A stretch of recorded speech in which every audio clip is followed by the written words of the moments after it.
So, ఇప్పుడు మనం headaches గురించి మాట్లాడుతున్నాం గాబట్టి, అసలు ఎన్ని టైప్స్ ఆఫ్ హెడేక్స్ ఉంటాయి? ఏది నార్మల్? ఏది అబ్‌నార్మల్? ఎందుకంటే అందరికి system jobs and gadgets using తప్పట్లేదు. బట్ ఈ డిఫరెన్స్ ఎట్లా తెలుసుకోవడం?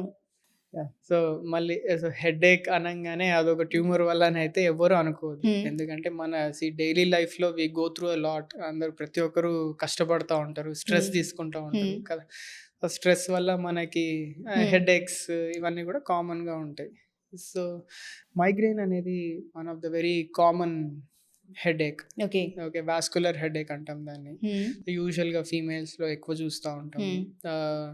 హార్మోనల్ చేంజెస్ వల్ల అండ్ స్ట్రెస్ వల్ల, స్లీప్ వల్ల, ఫుడ్ వల్ల.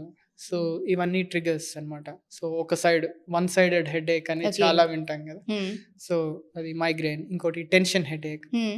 టెన్షన్ వచ్చినప్పుడు ఆబ్వియస్‌లీ ఓకే. హెడేక్ వచ్చేస్తది. హ్మ్. ఇంకోటి చిన్న పిల్లల్లో హెడేక్స్ వస్తా ఉంటాయి. ఎందుకు అని టెన్షన్ పడతారు అందరూ.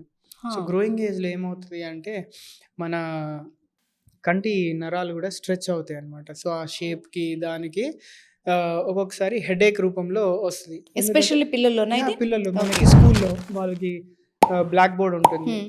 ఒక క్లారిటీగా కనిపించదు. సో, హ్మ్. వాళ్ళు కొంచెం అడ్జస్ట్ చేసుకొని చూడడానికి ట్రై చేస్తారు. హ్మ్. వాళ్ళేమైతే మార్నింగ్ నుంచి ఈవినింగ్ వరకు చూసేటప్పటికి ఆ ఐ మజిల్స్ అనేవి చాలా స్ట్రెయిన్ అయిపోయి ఇదంతా గూడా పట్టేస్తది. హ్మ్. సో, ఇవన్నీ యూజువల్లీ ఈవినింగ్ వరకి హెడేక్స్ వస్తాయి. మార్నింగ్ పడుకొని లేచాక ప్రశాంతంగా ఉంటారు. బట్ ఈవినింగ్ వరకు హెడేక్ పెరుగుతది. సో, ఫస్ట్ విజన్ చెక్ చేయించాలి. ఇలా పిల్లల్లో అలా వచ్చినప్పుడు. సో, పిల్లల్లో హెడేక్స్ స్కూల్ తర్వాత ఈవినింగ్ టైమ్ హెడేక్ అలా వచ్చినప్పుడు first get the vision checked. So, అది సెట్ చేసేస్తే ఇంక ప్రాబ్లమ్ సాల్వ్ అయిపోతది.